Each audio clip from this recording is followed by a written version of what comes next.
Salam dəyərli izləyicilər. Sualımıza qeyd edirik ki, Azərbaycan intibah dövrü mədəniyyətin fərqli olaraq 13-14-cü əsr mədəniyyəti üçün səciyyəvidir. Naxçıvanda türbələr, ilə Möminə xatun türbəsi 11-12-ci əsrdə intibah mədəniyyətinə aid. Burada da Gürcüstan türbəsi oxşar cəhətdir.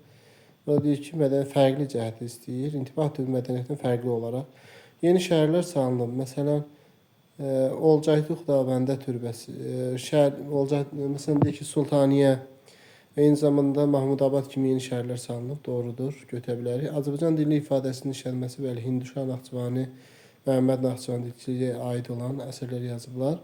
Müdafiə qalalarının inşa edilməsi də yenə də, məsələn deyək ki, 12-ci əsrdə Qız qalası, burada da 13-14-cü əsrdə də müdafiə qalaları mövcud idi. Ona görə də oxşar cəhət deyil. Rəsədxana da 1259-dan başlayaraq digər dövrlərdə də inşa olunub. Deməli, burada doğru cavabımız 2, 3, 5, yəni Y variantı olar.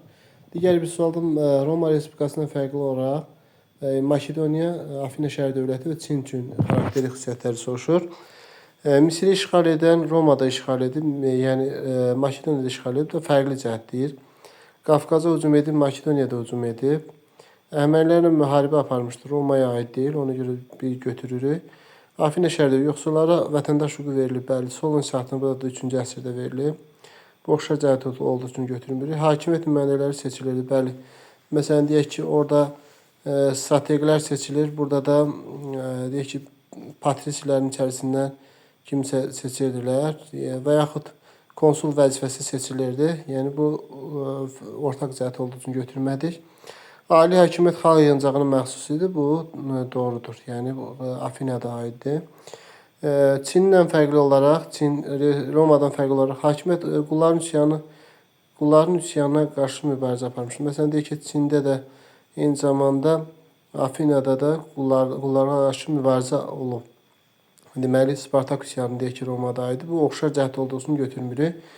Bunların hücumuna məruz qalmayıb. Yəni Roma Respublikasından söhbət gedirsə, onların hücumuna məruz qalmayıb, səhvdir. Bölünəndən sonra məruz qalıb, ona görə B-ni götürmürük. Bu da vahid ölçü çəki sistemi yaradılmışdır, bəli. Yəni, vahid çəki sistemi Çində mövcud olub. Deməli, 1-də C, 2-də C, 3-də BC uyğun cavabımız C variantı olacaqdır.